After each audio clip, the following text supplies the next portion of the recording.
Hey everybody, welcome to, I started that really loud, but I'm going to keep going, to another episode of If It Isn't Love podcast. I am your host, Donisha. And I'm your co-host, JL. And thank you guys for joining us for another episode. Everyone who's watching on YouTube, thank you for joining us. Everyone who's listening, thank you for joining us. We appreciate it. Yes. Ding.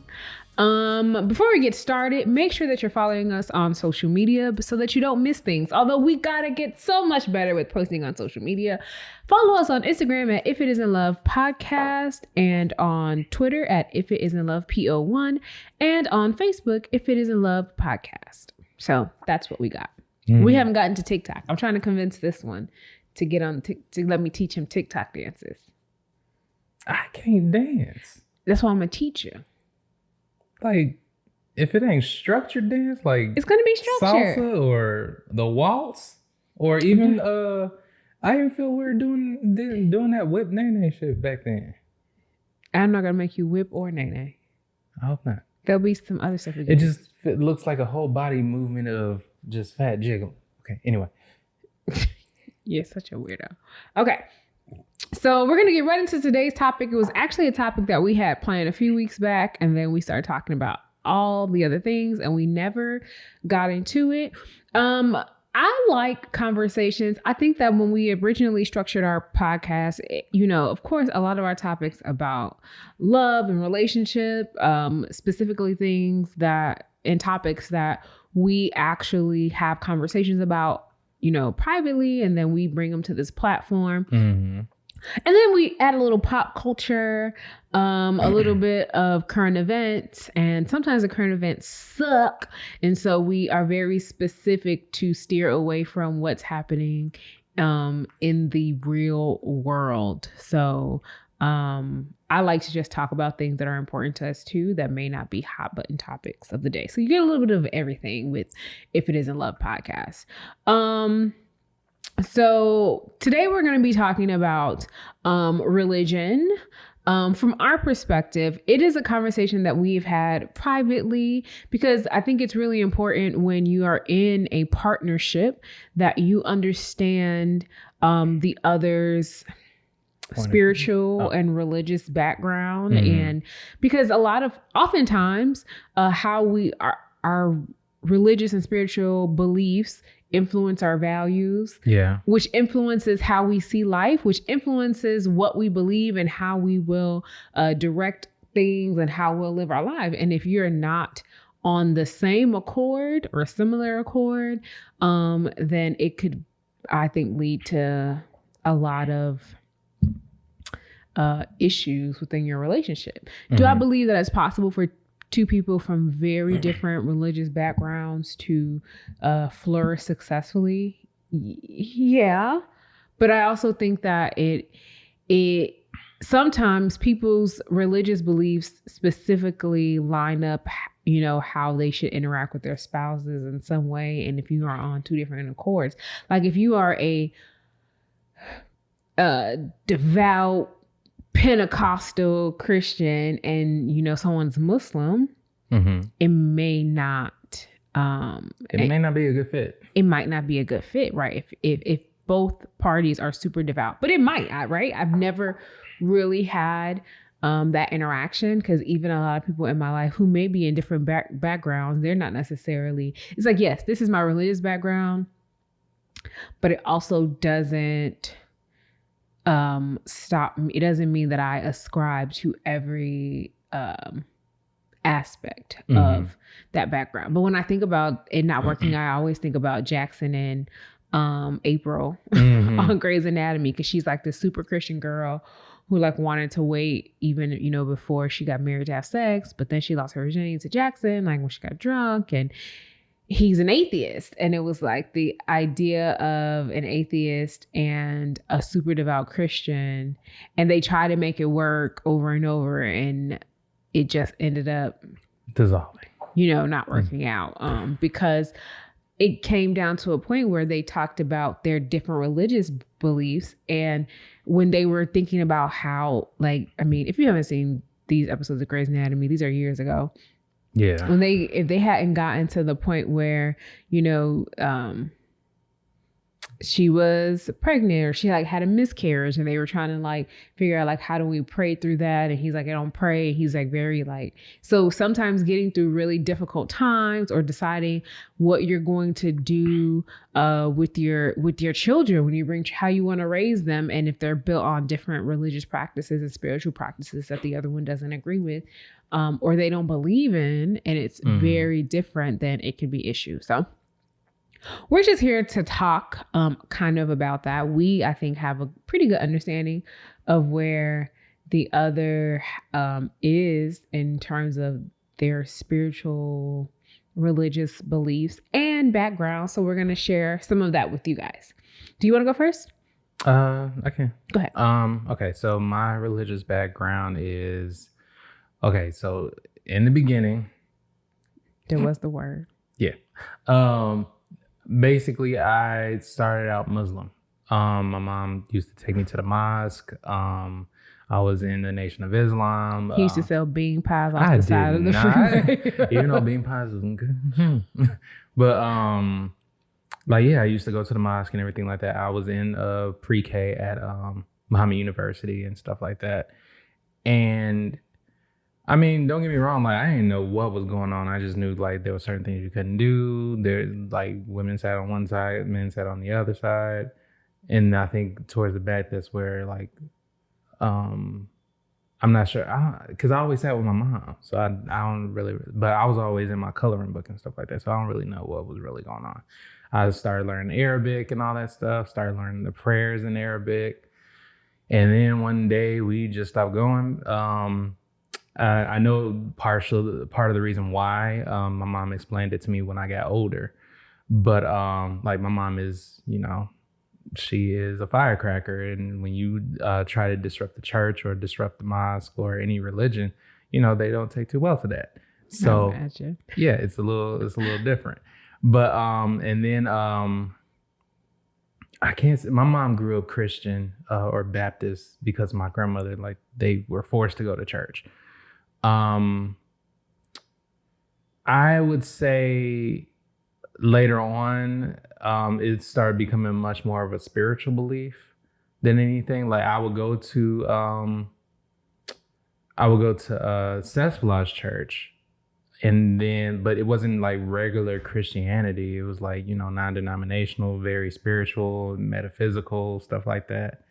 And so like that was like 7 years old and up. Mm-hmm. And then, but I also used to go to church with my godmother, and I used to fall asleep.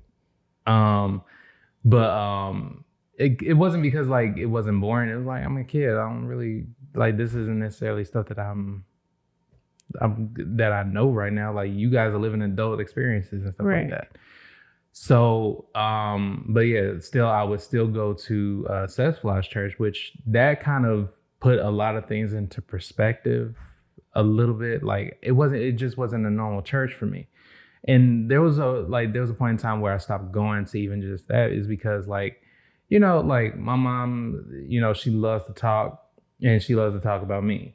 And so, like you have them conversations with your friends and stuff like that about your kids, even though they right there in the room and stuff like that. I'm like, I understand this is your time to get your frustrations out about me to Sesflage, but I'm like, I need to be somewhere where, it's unbiased.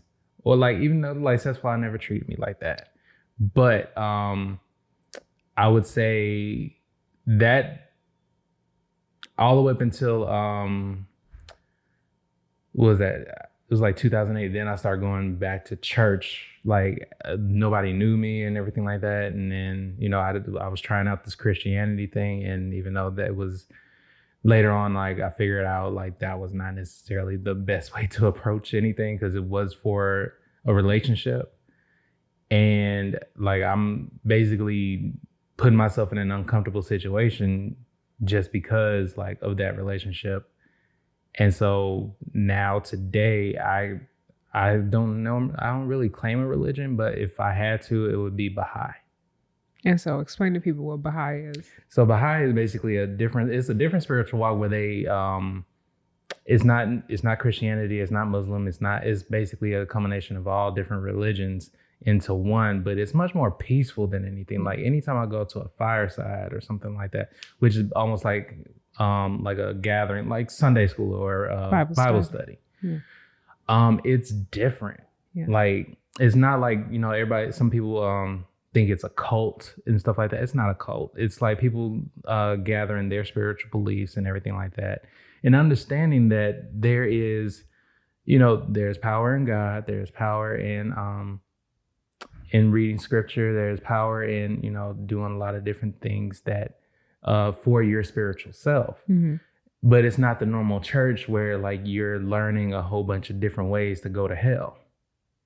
So, gosh. No, I'll touch on that point later on.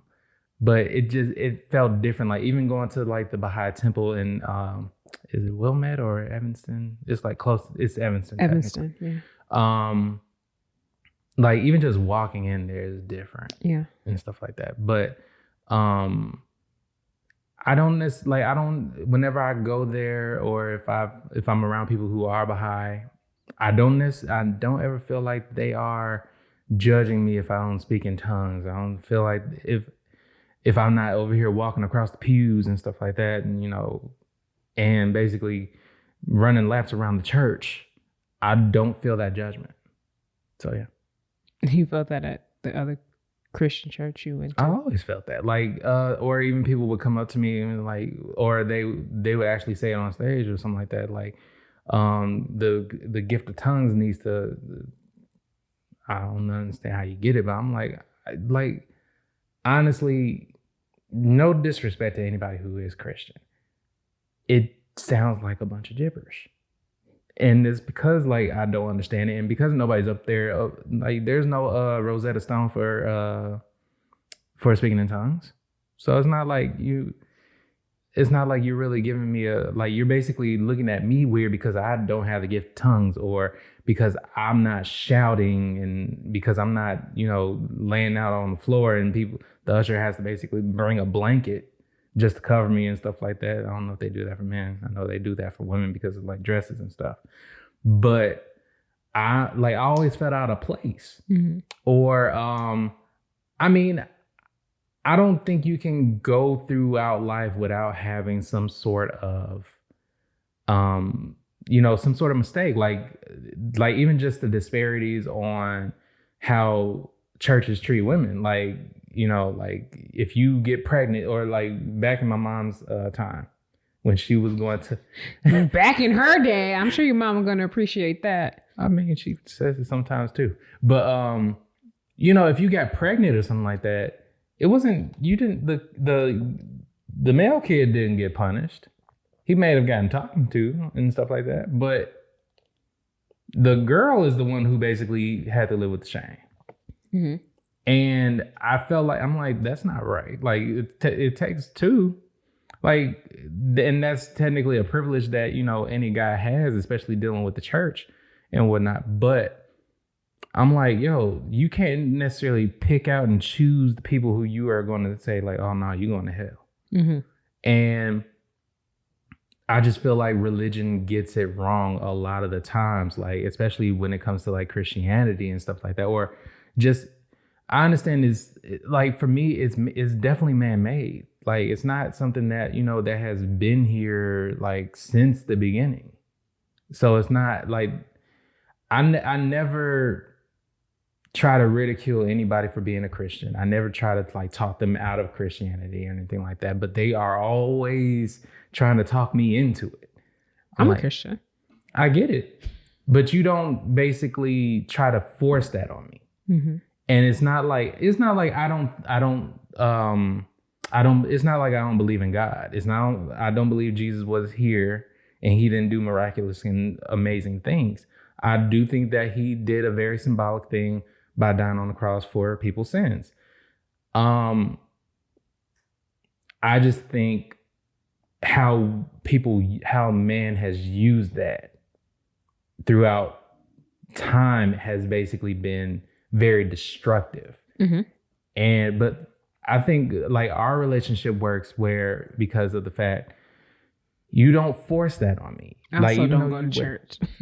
I mean, you studied the Bible. I did. Was that seminary? I went to school of ministry. Yeah.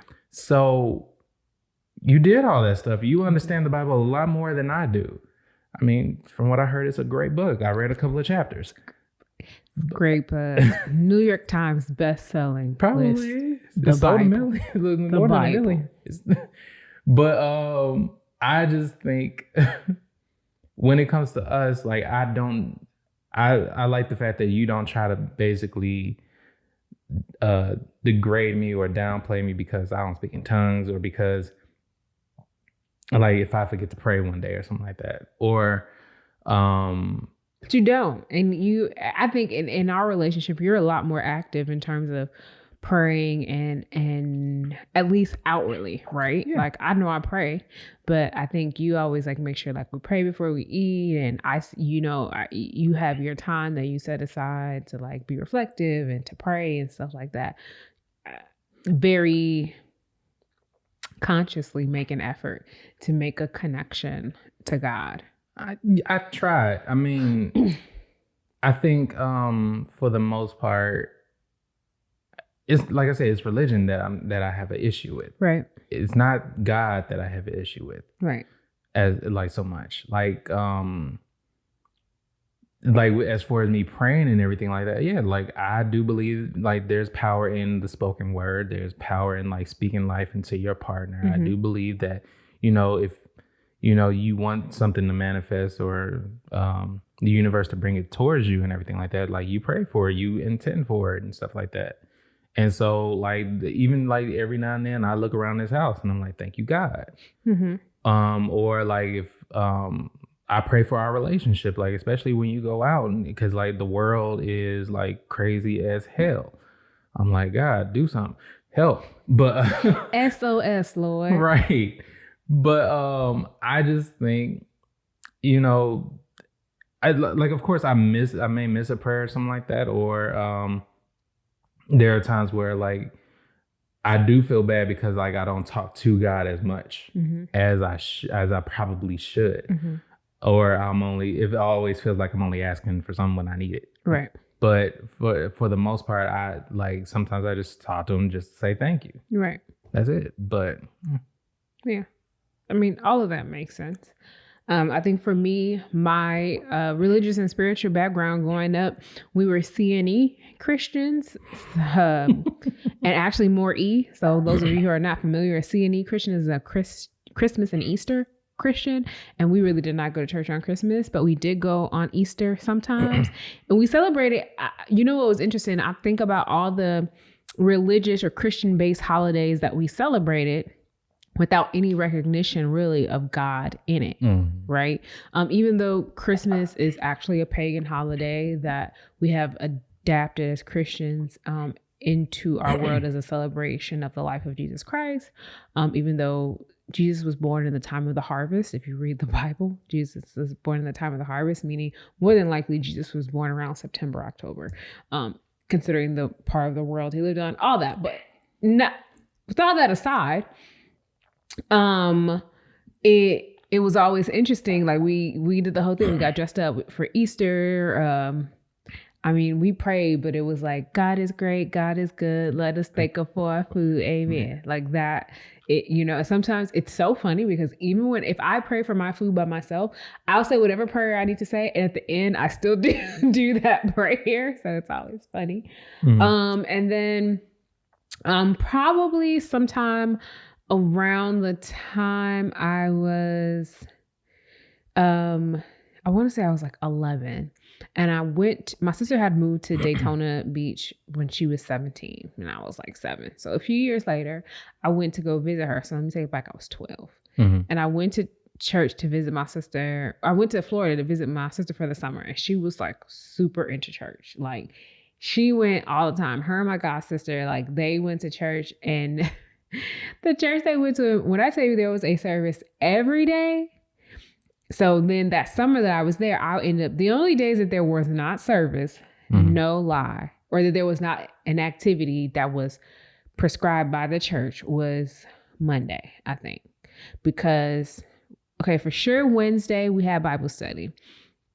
Thursday, I cannot think of the name of the meeting, but there was a meeting that I'm gonna have to ask Atala about. There was a meeting. And then, okay, maybe there wasn't anything on Friday, but then Saturday, there was like, I had to be in the children's choir or dance thing. So I did that on Saturday mornings. And then it was like a kids activity thing. And then Sunday, we had Sunday school, and I hadn't seen church do Sunday school in a long time. We had done Sunday school, then regular service, then usually people would go out to eat, usually together, and then have an evening service on Sunday. So we were just legitimately, most of the time when I was there in Florida with my sister in Daytona, church. But what it did introduce me to is a deeper knowledge of like Christianity and God. And I was in a space where for weeks I was in front of the Bible, and I'm a reader. I am a student by nature. I love to learn. I really love research and finding out why. I was the kid who would why my mama to death because I really want to understand. I have such a thirst to understand things and how things work because I need them to make sense to me to accept them. I'm not a person that does well with like a because I said so or but that's just the way it is. That's like, tell me why is it that way? Help me understand the systems. Help me understand the history of it so that I can feel more comfortable in saying, okay, I get it. And that's just how I process information. So I spent a lot of time like, oh, my mama had been making me dress up for Easter and do all this. And now I get it a little bit more. Mind you, I'm 12. So I have a better understanding. And this is a church that has the whole speaking in tongues and coming and get prayed for and laying of hands and anointing oil. And like, I have seen demons cast out. It was like a whole thing. And it was crazy because then I came back home to Chicago and I found myself kind of like wanting some more of that. I will say that fast forward a few years, actually probably a few years before that, my mama had a moment where she made us go to church all the time and she became an usher. She made me join the children's choir at the local Baptist church by our house, literally right behind our house that we had moved in. So this is about 10 months that we went to church. And it was an old school Baptist church where like the ushers march in. There's the singing of the hymnals that are like, he heard my cry. Like it was that, where it was either you were old or young, not a lot of in between. But it was a fairly young pastor. And I forgot the name of the church. Whatever. It was on the west side. And so it was an interesting turn of events, right? And I was just like, I don't know if this is what I want out of church. Like, I'm bored. I don't get it. So then going to Florida, it was a little different.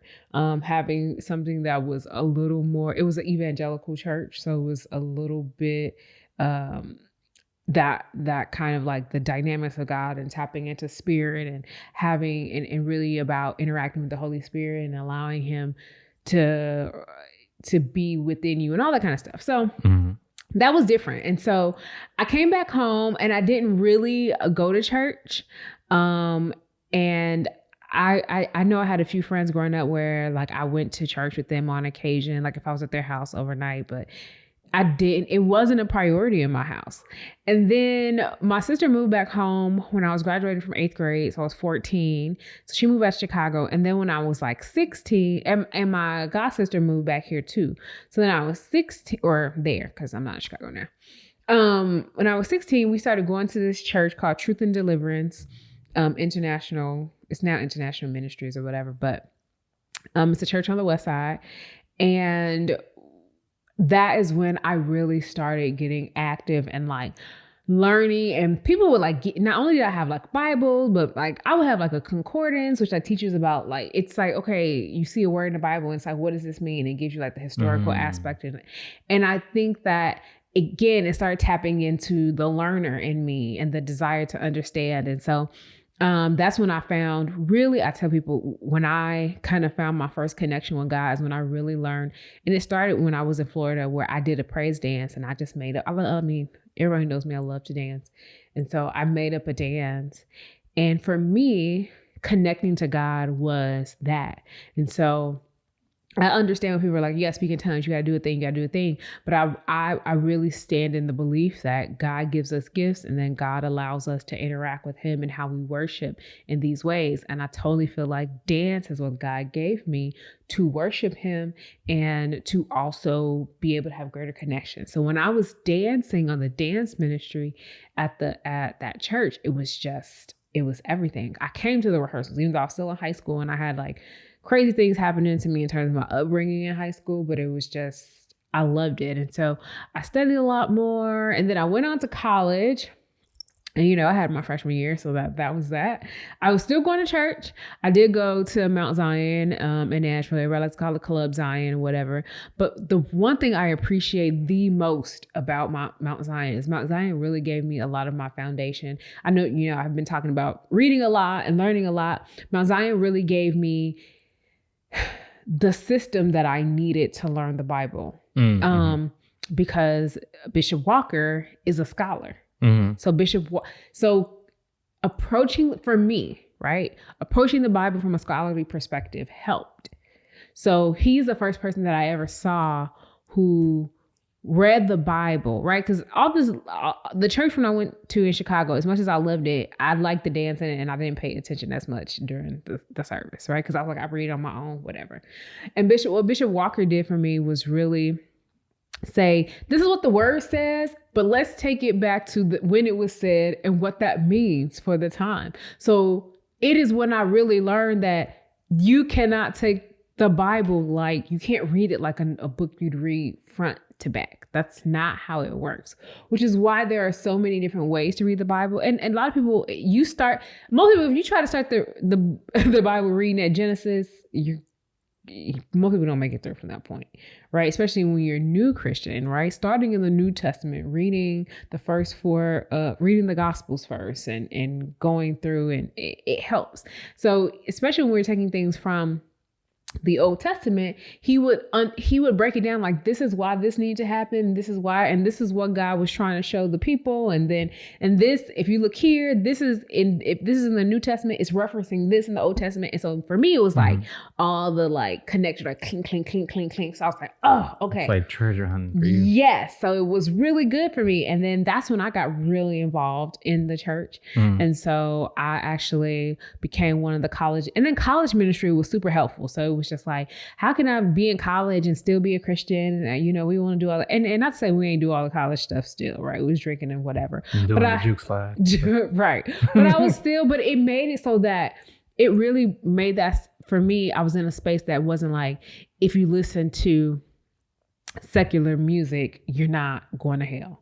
So it really broke that down where it was like, because I was a leader of the college ministry, but I could also, it doesn't mean that you're supposed to be out here going crazy, but you could also just have a good time. It'll also like enjoy yourself, and you don't got to be uptight. And when somebody says, hey, how are you doing? You're going to blast and highly favorite. You don't have to do all that. Right. And so that's when I really was just like, Christianity could be cool. Like I can be me and be a Christian. But then also I felt like there was like you got to do better type thing. And I really got into praise dance more in college to get through everything. Fast forward, graduated from college, had like my struggle year after college trying to figure out what I wanted to do. And then I decided like, I want to go back to church, but I knew I did not want to go to the church that I went to when I left. I knew I didn't want to go back there. When I came home, I came for a visit. There was definitely some scandal going on in the church at that time, and I just wasn't interested in it. And I really, one day I thought to myself, man, what's the church I used to go to with one of my best friends, Megan, that her family went to. And I remember one day going to the church and the pastor having a real live sheep. And it must have been like a holiday that we went when they were doing something. And he used the sheep like an actual. He didn't kill it, did he? No. It wasn't like sacrificial. Man. It was like a play. And like they used like the sheep for like the shepherd thing, whatever.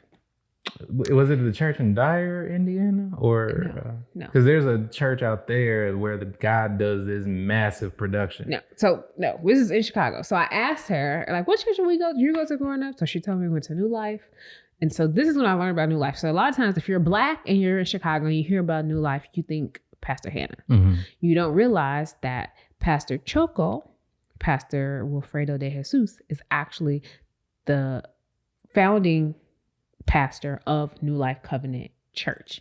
He is actually Pastor Hannah's pastor. So the idea of New Life came from, is it Bethesda or whatever church that his father-in-law had. He took over the church. He renamed it New Life. When Pastor Hannah was coming up, he wanted to be a pastor. He was under Pastor Choco, and he went, then he got ordained to start his own church. So that's why how New Life on the South Side came about. So that's why it's New Life Southeast. Yes. Oh, okay. Exactly. So it's all one church under the Assemblies of God.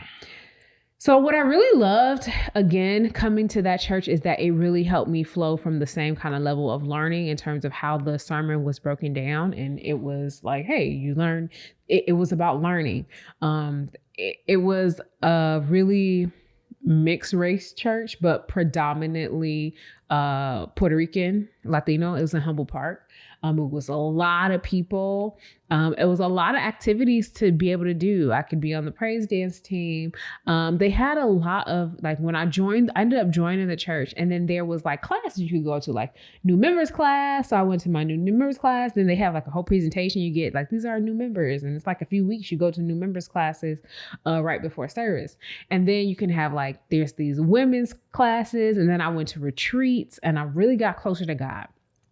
And so for me, Christianity has always, it has had a level of like, of closeness to God. And there are things that I've experienced that no one can tell me like it wasn't God, right? That I experienced and feeling and things like that. Where things kind of turned for me is when I saw myself just being so religious.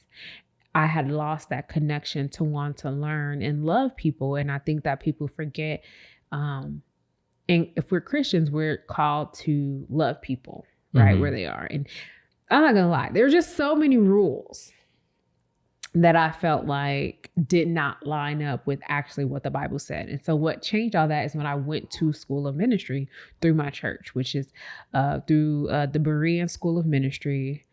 It was, people like, oh, you went to School of Ministry, like, oh, you did something for a few months. It was a 2-year program. So some people, it was not a joke. So I went to School of Ministry, which is a 2-year thing. Mind you, I was still in school, or I was still working full time. And I think right at the end of School of Ministry, I started grad school. So it was a lot. And the very first class that I took really helped me. The class is called hermeneutics, and hermeneutics is a class on how to study the Bible.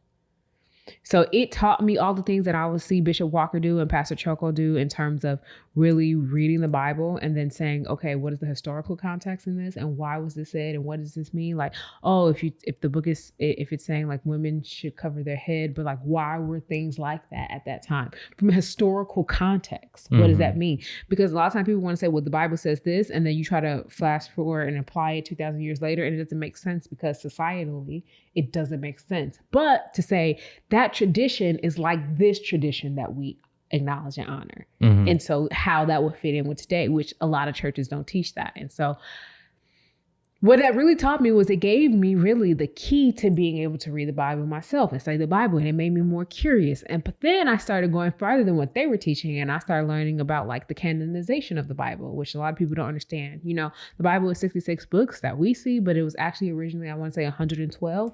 I forget the exact number of books. And then there was a guy who decided, is it Constantine? Who decided like, these are the books that I believe should be a part of the Bible. I don't know if it was him, so don't quote me on that. No, they said it was, even though he was a pagan, Constantine. Right, so he chose the books of the Bible. Meaning there's probably another, so I don't know if it's him. Wait, just say whoever it is. There's a whole other like books of the Bible that they decided were not God breathed, right? Because the idea is that the Bible is written by man, but their words are God breathed, meaning it's God inspired. But for some, even if some of them have the same authors, it's saying these aren't. But what we decide is a lot of times rulers of that time, you choose things that are beneficial to you, right? So I'm going to choose the books that make sense and line up with the rule that I'm trying to have. Mm-hmm. And does that mean that these are automatically not got good books, right? So then you start reading, like, think of all the disciples that have their own books, right? And then you think about everyone's like, Judas sucks. Da, da, da, da. There's a book of Judas, right? But the book of Judas is not in the canonized. That's why we say the canonized Bible versus the uncanonized version, right? Like unabridged. And then like the book of Enoch, right? Like there in the New Testament, like there's the mention of Enoch and how he got swept up and taken to the angels. Then there's a whole book of Enoch, which really is just a lot about Enoch going up to heaven, and there's like sex with angels. There's like this whole thing, and people are just like, take it out, right? So what it made me realize is a lot of this is how man from way back when has influenced it. But I also don't view that to mean that then none of this makes sense or that none of this then is valid because of that. But it helps me understand the context and the influence that people have. But I also can never negate the experiences that I've had with God myself, right? And so there has to be, for me, a reconciling. There is this is this, and I can... First, I was looking, it's like I'm looking and this is what I see. So I'm like, I recognize what this is and I kind of see it. But it's like when I have a better view, now I see what this actually is. And it doesn't mean that it's better or worse, whatever. I just have such a better understanding and how, again, everything ain't gonna send me to hell and all of this. But sometimes when I saw people, what really removed me, and so I still believe what I believe in terms of the text and in terms of God and all of that. My issue was just with people in church, and it was not like bad, right? Always, there was definitely, and it's crazy because I got to a point in church where I was a leader. I was a deacon. It's so funny because I always say, if 24-year-old me met 34-year-old me, she would send her to hell. The 24-year-old version of myself would send the 34-year-old version of myself straight to hell. But it's always just interesting because like I was a leader in the church, and I was probably around like 26 when I was just like, I don't know. And I was at the church and I could just see a lot of the cliquishness and there were just things that I was just like, I know this isn't right. And I don't know, I don't feel empowered to say it's not right. I just feel like this isn't right. And it's not to negate any of the great things the church was doing, because I went to a church that really cared about the community, that was doing things for the community, that fed people, that like for real. But it was also just like sometimes if you got to in them inner spaces and you still had any of your old mind, it was like hard, and so I kind of casually started visiting another church. Actually with one of my best friends, I started visiting a church with her. And I remember she wanted me to go to the new members classes with her. And I was like, and it just lined up. The churches were literally maybe like 7 minutes apart from each other. And it was on the same street. It was like go down Division. And I was just like, oh, by the time this service lets out, if I go straight there, and especially on the weekends, I wasn't dancing, I can go with you. And it was like one of those churches that's based on like the Hillsong Church. So it was like a white pastor, which was really different for me at the time. But it was like more casual. You can wear what you want. It was a little more like that. And I liked it, right? Like I liked the church a lot. It was mixed. What I loved the most about the church is it didn't have traditional like Bible studies and stuff like that. It had life groups. And so the belief is that we do life together. So and the life groups weren't all like Bible based. It was like, we got a book club and we're going to read this book. And it is like, it might be like a women's empowerment book or whatever, but you had that. It's like, oh, do you like crafts? So we have this crafting group. You want to learn about finances?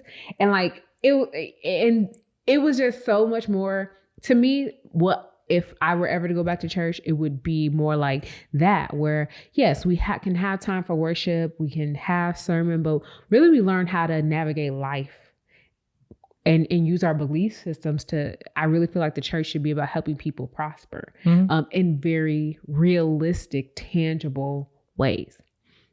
My issue with that church came when Trayvon Martin was murdered. And there was this whole, like, that's when the whole Black Lives Matter movement really got legs. And there was this Blue Lives Matter, anti-Black Lives Matter thing. And this white pastor came up and was like, yes, Black Lives Matter, because he had, Black friends. I mean, clearly Black congregants. But he also did something that was kind of an all lives matter-ish statement, like, but don't forget everybody's lives matter. And I was like, and that was the last service I ever went to. I never went back to that church, because I was just like, oh, you're not gonna look at my black face, white pastor. And the more, that was for me a lot of the beginning of my understanding more of the struggle and understand, getting deeper into systemic racism and all of that. And so I, at that time, just really felt like I can't be in this space. And now, like, I don't know if I could ever really have a white pastor. No shade. I'm sure there are some great ones out there, but I don't know. It'd be hard to even have sometimes a black pastor because of the same reason, though. Yes. Like, because there are a lot of churches that aren't even tackling that part. Yes, there absolutely are some pastors that I've seen on the news and everything like that have spoken out, but I'm like, I haven't heard a lot of pastors that I actually that I went to, or their churches that I went to, say anything about that. So it's like, are you really speaking to your congregation? Like, especially like yeah, I probably would never go to like a Joel Osteen church or something like that. I definitely can't. Even that pastor that was laughing at the fact that Biden won the presidential race and everything like that, I'm like, yeah, I'm definitely not going to a super conservative Christian white church ever. Yeah, I used to always want to go to Joel Osteen church growing up. And it's now weird. Living down the street now. So currently we live down the street from Joel Osteen's church. And so it's really interesting now that I literally live down the street from it, and I still go. Like, I remember I met him, he was like when Borders was downtown. I met him one time and everything like that. And don't get me wrong, he seems very happy, very pleasant and everything like that. But I just didn't like the way he was talking to people, like especially people who were, asking him about his book and everything like that. He had a book out at the time, or just came out with a book, and he was doing a book signing. And it was just, I'm like, yeah, like something about that doesn't rub me the right way.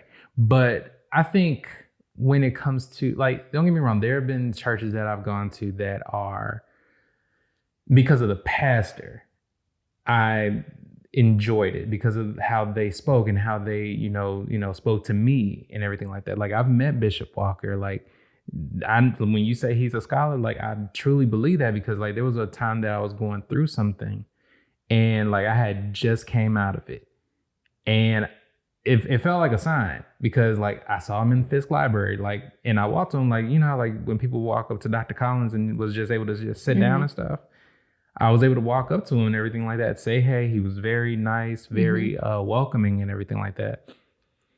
And I explained to him what was going on in my life and everything like that. And he actually prayed with me. I'm like, all right, yeah, I can dig this. Besides, like, it was the only reason why I would go to the churches, Mount Zion, is because of him and because of the robes. Them robes is fire. Man, I ain't gonna lie. But other than that, like, it was always, I think if I had like, one-on-one experience with Pastor Walker or Pastor Hannah and stuff like that, because like I did go to New Life at one point in time. And yeah, it was Pastor Hannah that the reason that I went, or the reason why I wanted to keep coming back. That was that driving force. Of course, at that time, like I said, I was trying out Christianity because of a relationship with the girl I was with at the time. But how they actually spoke, and it, like, literally, I had never experienced this before, where, a pastor would basically say something, And it felt like they were talking directly to me. Mm-hmm. I had never really experienced that before. Of course, like Sesfala, like I had grown up with her and everything like that. There are certain things where like it felt like she was talking more to the adults than anything, Right. like than with me. But with like how to actually become grounded spiritually, yeah, she spoke to me. Yeah. It wasn't until like I started like even just in that relationship where she was basically a super Christian. And don't get me wrong, it wasn't like I don't fault her for that. Like if anything, like I'm happy for her for that. But it's when you are basically trying to say destructive things to me or look at me weird or even talking about a certain group. Like she would talk about gay people. I have no issue with gay people. She would talk about gay people. Even though one of her good friends is gay. Mm-hmm. I'm like, you are really hypocritical right now. Mm-hmm. Why are you talking about like these people that are basically, they're in your church. Mm-hmm. They're ministering your choirs and everything like that through and to the congregation through music and stuff like that. They're connecting with people and stuff like that. But because of their lifestyle and everything like that, you are choosing to, one, talk about them behind their backs. And then in some cases, you're talking about somebody right there in front of their face. Mm-hmm. And I'm like, yeah, that's hypocritical. So, like I said, like it's kind of been like a weird balance with me and Christianity. Like, yeah, I can't say that I would be happy to go back to another church or anything like that. But I just think that for me, yeah, like as long as I have a connection with God and a connection with like understanding that God is there to help me, God is there to provide for me. Sometimes it's a yes, sometimes it's a no. I mean, I have no inclination to read the Bible as much as like a lot of people and everything like that. Like, don't get me wrong, there's a great anthology of amazing stories. And I mean, you understand it more than I do. But I don't feel inclined to do all that. I don't feel inclined to be the person who speaks in tongues and run up and down the aisle and run laps. And like, if I want my cardio, I will go to the gym. But that's just how I feel about that. I mean, everyone's entitled clearly to their own feelings and opinions. I think for me, largely, like I mentioned before, my personal experiences with God always pushed me to a point where I can never be not a believer, right? Outside of what the Bible says or outside of church. And if I'm being honest, there are a lot of spaces in which what the institution says it stands for and prides itself on, the people who are in charge at any given point don't mirror that. And I say that as a person who has been a leader in an institution where I didn't mirror necessarily the principles that my institution was founded on. Like, even if you go to work, right? You work in a place and you don't like, I know what the mission statement says, but this is what I'm gonna say, right? Because you're a person. So I never want to really get into the Christians are hypocritical, church is hypocritical, even though I definitely believe aspects of that because they're people. And so I always will approach it with people be peopling. Mm-hmm. People will be people. And so there's an understanding. So I feel like there's a grace then that I give the church because people are people. Do I expect that when you say something and you are in a space where you're a pastor, I hold pastors at higher standards than I do regular people. I'd never be a pastor because I messed up too much. And I think that if you take on the ownership of that, then you should be better than most. And it doesn't mean that you can't make mistakes, but some pastors have some scandals that regular people don't have. And it's just like, so I know it's possible to not cheat on your wife. I know it's possible to not cheat on your wife repeatedly, right? I know it's possible to not embezzle money from your congregants and things like that. And I don't believe that pastors can't have money. I think that's crazy. Especially a lot of pastors who are rich, even if you have poor members in your church, right? Which is a whole other thing. Some people are just bad with money. I mean, okay. But there are a lot of pastors, like people talk about like TD Jakes, but they write books, they produce movies, they have whole other things, and they don't even take money from their church anymore. But then they also thought that a pastor shouldn't get a salary. How do you expect somebody to be like, this is my job? Not only do I preach, but some pastors now like preach 4 sermons a week. I remember having to follow Bishop Walker one day. We were like dancing, and they wanted us to dance for all of the Sundays. Go to all 3 churches. When I tell you, he has 3, right? So we did it that week, but on Wednesday is the one at the original location on Jefferson Street. And then we started off the morning at like 6 a.m. where you got to be active at the Antioch church. Then we drove all the way to the Old Hickory location. Then drove back to Antioch, back to Old Hickory. It was insane. You're literally talking about doing 4 full services before noon. Mm-hmm. And then he has to prep for all those services, right? Has his own life. Things like you see him in the library. So he's actually out there ministering, doing things, visiting people. Like, I mean, I've seen Bishop Walker. Remember one day he walked in the calf. And it wasn't unheard of. I've seen him sit on the yard before, but think he's not only doing that here. At Fisk, he's doing it at TSU, at Vandy, at Lipscomb, at all the other schools. So to think that this person and feeding us. So to think that this person should not get a salary, or that if he gets a salary, we should pay him $30,000 a year. Why shouldn't this man make a actual living wage? But he was also an author and a speaker and a teacher, so he had money. So, but that's the thing. Like with Pastor Walker, like he is a different breed, right? He is. So what I'm saying is, all of that also is there's just like one person, right? We might connect to, but then think of all the hundreds of people that helped make that ministry strong. Pastor Walker could not do all that had he not had people who drove him. It's not like he drove his car back and forth. Even when we were following him, we were on a bus, right? So it's like I didn't drive my own car. I just had to get there, and then somebody else, their job was just to drive. It's like, so you help make this work because you help us. No, we had our own bus. Like when we did this, we just like dancers, we just followed him this one day. And we had to do all of them. Usually we didn't have to do all the services. So it was just, I forgot what it was that we had to do all of the services. Was it college Sunday? It was something else. Oh. Because usually College Sunday was just celebrated at the one service.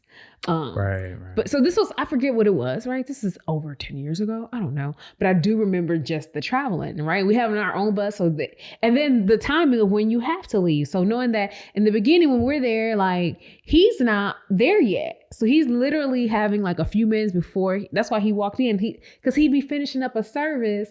So while we were dancing, we couldn't say the end of the service because we had to go to start the new service at the other thing while he was actually preaching at the other church. So when he's getting there preaching, we finished dancing, we're getting ready to go back to so understanding the people that are all involved, right? And then people be peopling, right? So people don't always have their best days. And sometimes what was always hard is sometimes that is the interaction that people will have. And that is what people will think Christianity is. Mm-hmm. You on your worst day dealing with someone who doesn't understand this whole thing. And then someone has that thought, or you get people who never had power before, now in a space where they have power and now they're abusing it, right? Because so it's not that I don't understand any of that, right? Mm-hmm. So although I have criticism of the church, I think churches should still exist. Yeah. Right. I have my own feelings about organized religion, period. And I've already mentioned like how I think it should be structured for me to attend. Yeah. For me to attend regularly, it needs to be more about life skills. Mm-hmm. And I don't mind I like reading the Bible. I like learning things, but then teach me how do I apply the strength and the courage and the will of Job into disappointment, like we talked about last time. Mm-hmm. Teach me that. Teach me real life stuff I can do that's not just pray without ceasing.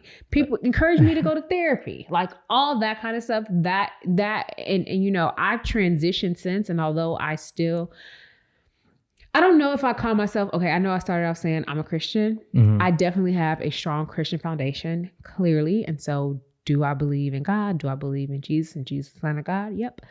I also have I have such an appreciation for all types of world religions. And I really I know it feels like a trope to say like I'm more spiritual than religious. I just feel like when people say that, it makes me want to roll my eyes, even if it's true, because I feel that way. Like I'm more spiritual than religious, but I just hate when people say it. It's so like oversaid. It's that it becomes like, I feel you on it that, becomes yeah. fake. But like, I believe, like when people say like, oh my God, don't say the universe because it's God. I just believe it's synonymous. I believe that like God created the universe. So God is the universe and God is omnipotent and God, and I read the Bible and like, if I say God and I say she and people are like, what? And I'm like, well, God, the Bible says that I was made in the image of God and I'm she. So why can't God be she? So here we are. He is she, he, their. God got all the pronouns. Okay. And so if I want to call God the universe, why am I not that? Why not? And so I think for me, it's more like whenever I go to church or whenever I have gone to church, like I think their approach is different than I would like. Of course, I don't want to fear God like that. I don't. So it's like how can you fear somebody that you love? I think that's easy. I don't fear my mom. I don't fear, I don't want to fear God like that. Yeah. I just think don't teach me 1,000,001 ways to fear God, to fear Jesus, to fear, don't teach me 1,000,001 ways to go to hell. Mm-hmm. Teach me 1,000,001 ways to love God or to, respect God or to honor him and stuff like that. I don't like the whole, if you do this, you're going to hell. If you do that, you're going to hell. Yeah. You're doing this, you're going to hell and stuff like that. I hate that. And it's not that. And so that's the part. People are misteaching the word because God's grace, that's specifically why Jesus did what he did. So that you don't have to fear that we are no longer under the law. That's a very legalistic way. And that's how things used to be. And that's why it's really important when you're reading the book of Leviticus and you're thinking about how like all the things they had to do with the Ark of the Covenant and the tabernacle and all that was built. God was showing how impossible it was to live a good life without him. And so what you got to do is lean into him because you're going to mess up. That's why he did all that. So that's, again, why I love the learning of it. Because what I realize is, I'm trying all of this stuff. And it doesn't mean be a terrible person. It doesn't mean living la vida loca. It doesn't mean any of that. Because the idea is if you believe, you won't want to do some of the stuff that, if you were doing if you was out here robbing, you ain't going to want to rob when you are getting closer to God. And I think that when you think of fear, I get of not wanting to be like afraid, where I just think that people approach fear wrong. People are afraid of fear. It's not about not being afraid. Fear is a healthy response system that our body, you think of stuff, our body is set up to be fearful of things because it protects us. So there is a part of fear that protects us. You should be afraid to step off a ledge over, a building because you're going to fall, right? So there is a fear. What I'm saying is there is a healthy fear and then there's an unhealthy fear. There is a fear that protects us. And I think that when I think about fearing God, there's a fear that is equivalent to a reverence. And that's what it is. So it's just like, when you read a word and it's like, this is what this means, but it also can mean this and it also means this. So it doesn't mean fear like how people want to instill it, like boogeyman fear. But that's what it feels like whenever they talk, like you dishonor God, this, that, and the other, you're going to be in the fiery furnace forever and stuff like that. So it shouldn't be that, but it should be a healthy reverence.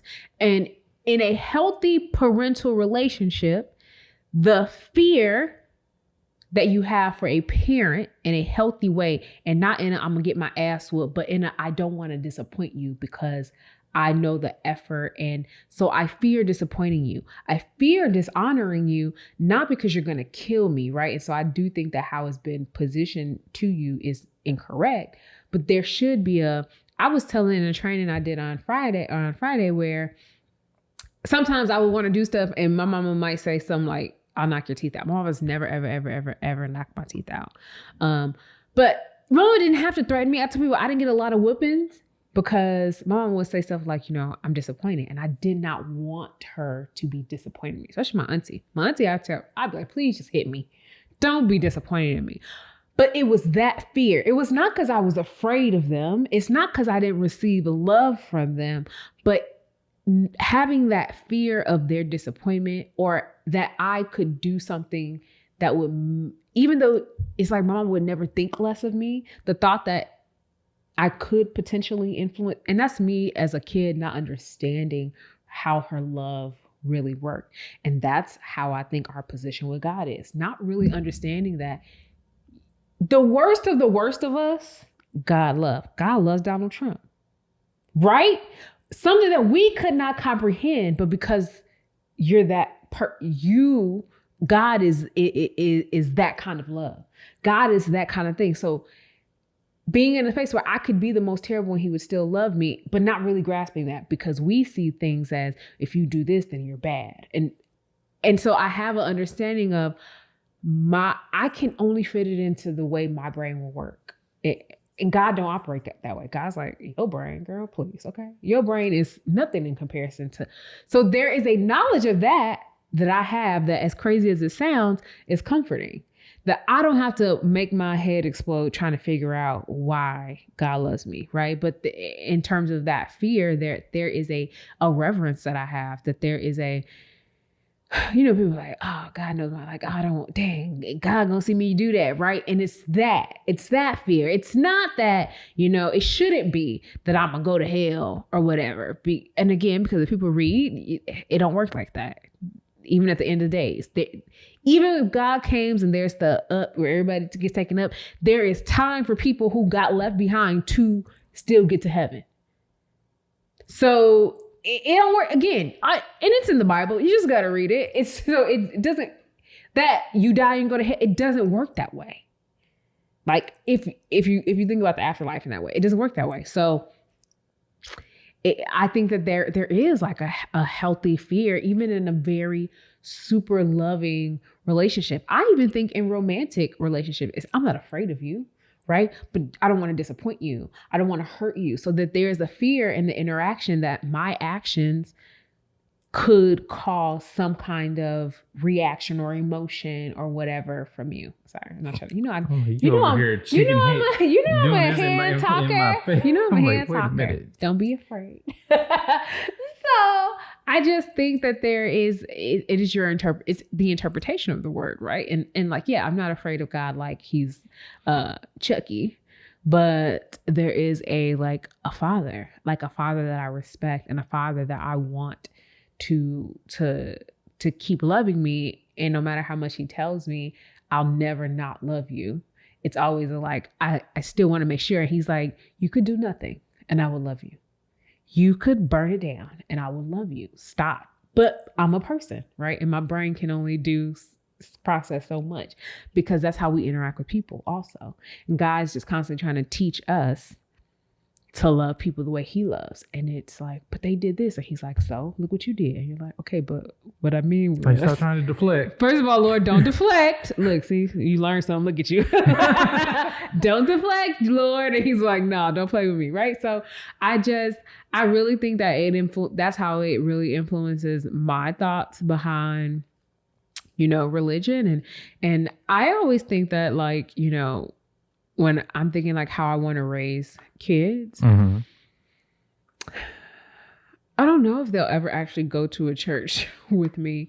I have not gone to a church service. And it's not because I'm opposed to it. Actually, I went to a church service in 2019. Sherry invited us and we all went as a group.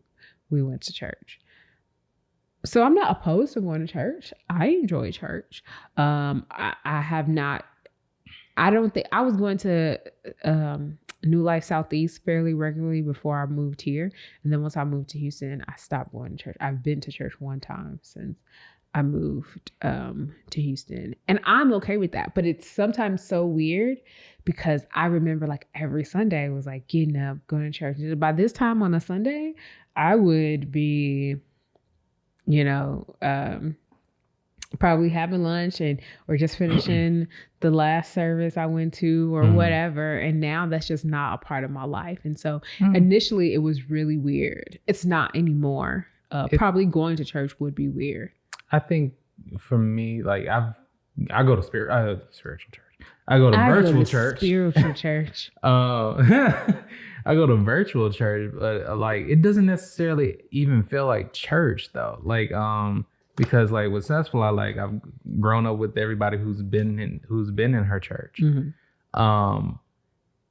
It doesn't feel like church. It just feels like family gathering. Yeah. It just feels like, like connecting with people and telling them like, how great God has been, especially from week to week and stuff like that, day to day. Like we only meet on Sundays and whatnot. Mm-hmm. So,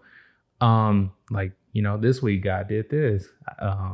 God helped me do that and stuff like that. So, but yeah, like I trust Successful to lead me in the right direction where like, like she won't do all the things that we basically just talked about, like teach me like 1,000,001 ways to, I don't even know how to use the word fear anymore. But anyway, I love when I teach you things. Anyway, but yeah, I just think, I'm like I said, I'm not opposed to going to church. Like I just feel like sometimes church can be a disappointment. So it's just a matter of, either figuring out the right one to go to and stuff like that, one that could be beneficial to both of us, like even if it is like a Christian church or something like that. Like one thing about me, like I'm very, like how I am out here is exactly how the way I am in church. Like I am not that extroverted person who is like all that hooping and hollering in my face and stuff like that, and like basically talking in that deep raspy tone and stuff like that, trying to force some sort of sermon into me and stuff like that. I'm not moved by that. I'm not moved by anything like that. Like I'm not moved when you say, look at your neighbor, and I'm like, okay, now we're making eye contact. I think, no, go ahead. I'm sorry. I just think there are certain things about church that I'm not comfortable with in that regards, where like you're, like, I feel like I'm at a rap concert, like wave your hands in the air and stuff like that. And I love that part. I love it because I feel like it makes it more of a, I forget what they're called, but there are definitely, all of that is very purposely created to create a certain kind of atmosphere. You might be a person that's on the outlier of people who are not receptive to it, but from a statistical standpoint, lots of people are receptive to it. The look at your neighbor takes you away from this, like, oh, he's all the way up there, the pastor who doesn't see me, and brings the sermon here. If you don't and not to force you to participate, when you don't participate, you never will feel it. If you engage and you interact with the people who are next to you, and it's just like, if you're watching a movie, but then we say something about the movie, like, it's like, oh, okay, now I have a connection about what is happening for real. But if you're ignoring the person and you're like, ugh, and you're thinking about why are you talking to me, instead of like participating in the interaction, it does bring a disconnect. But that's all orchestrated so to help people, you have a certain amount of time to get this concept to people, and so you're trying to stuff all this ways. And I just see that as a person who likes to present. I love trainings, so there are things that I have to say, and in ways I have to say it and contextualize things that helps people like in your presentation, your virtual training, like, yes. Look at your neighbor. I don't say look at your neighbor, but I definitely say things to them where I'm just like, I engage them. I ask them to tell their stories, or I want to tell a story that helps them conceptualize what's happening. And so a lot of, and that's again a much smaller scale than in a church. So from a speaker standpoint, I get why they do that. I get why it may not be your zhuzh, right? I definitely gone to churches where they didn't do that, right? Mm-hmm. And again, they really focused on the breaking it down. I love a church with a PowerPoint. Okay, help me take my notes because I can't. I sometimes I can't write.